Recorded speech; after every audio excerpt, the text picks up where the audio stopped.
Hey, it's John here again today. I want to talk about this verse. This is a verse that's resonated me with for quite some time.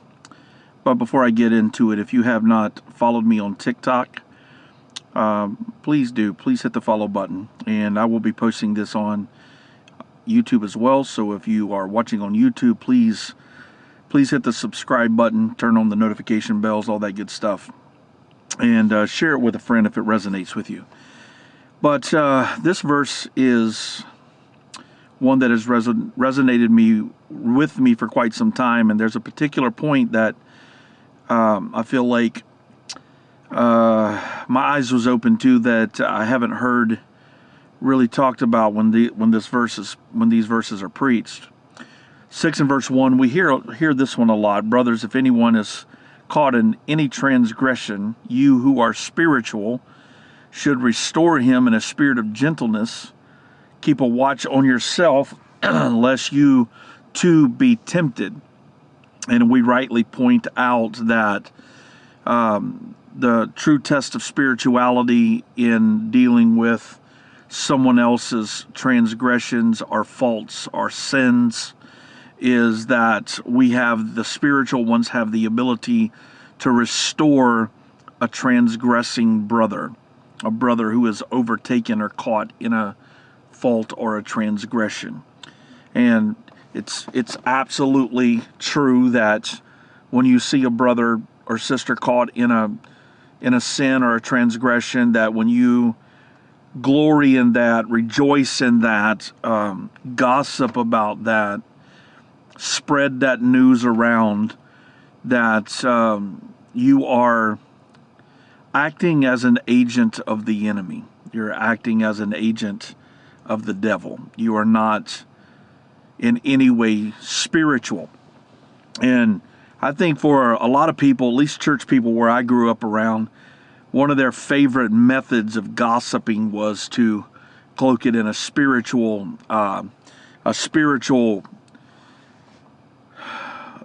robe, to say, put on this fake spirituality, and they cloak it in a prayer request. And they'll say things like, hey, I'm only telling you this because I want you to pray about it. I'm only telling you this about brother or sister so-and-so because I want you to pray for them. And then they go on to unload all of their dirty laundry and talk about their failure and mistake and air it out before 20 different people that they're putting in a prayer request in front of. It's not really a prayer request. It's a pseudo-spiritual way of gossiping and spreading other people's business when they should not be doing it. And one of my favorite jokes about this is the guy said, hey man, I'm going to tell you something about brother so-and-so, but you got to listen to me really carefully the first time, because the person that told me about this made me promise not to repeat it. So we often, under the guise of spirituality, use opportunities to gloat and glory in and rejoice in other people's failures. And we don't have a ability to oftentimes restore the way that God intends for us to restore and the way that grace is meant to restore. So this is the the big point right here that I want to make, that after saying that the ones who are spiritual restore in a spirit of gentleness and keeping watch on ourselves lest we also be tempted, Paul makes this statement that we are to bear one another's burdens and so fulfill the law of Christ. So in the context of restoring a transgressing brother, being spiritual enough to restore a transgressing brother, what burden is it that we would need to carry for a brother who transgresses or a sister who transgresses? What is oftentimes the number one burden that the transgressor bears whenever they are trying to be restored or when they are repenting of their transgression? It's shame. it's shame, it's humiliation and embarrassment. And this is exactly what Jesus did. This is exactly what Jesus did for us on the cross. He bore our shame. He bore our sin. And so when we're talking about bearing one another's burdens in the context of restoring one from a transgression, we have to be willing as the burden bearer and the burden sharer to share in the guilt and the shame and the humiliation of another's transgressions. This is what I like to call inconvenient grace.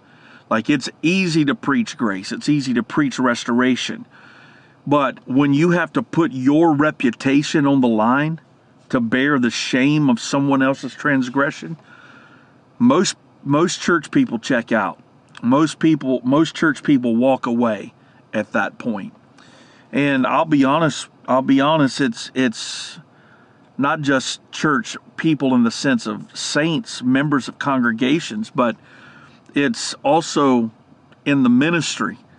Very little restoration, and we certainly aren't going to restore anybody if it requires us bearing their shame with them. If it requires that when people are gossiping about the transgressing brother, that they're also gossiping about the restorer of the transgressing brother, that's where we're out, because we don't want to put our name, our reputation on the line to bear the shame and guilt of someone else's transgression in order to restore them.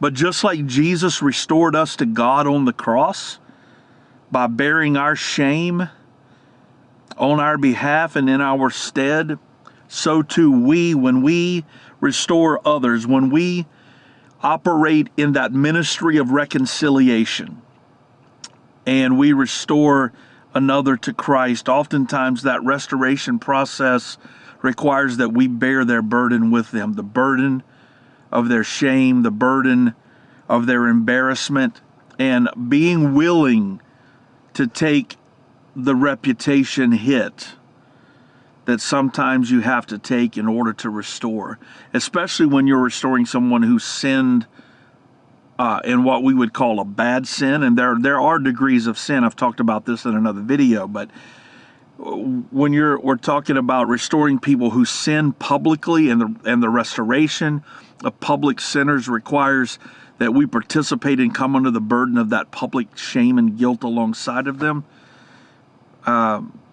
We're living in a time where a lot of church people, and particularly preachers, do not have what it takes to bear the burden of the transgressor, to bear a burden with the transgressor.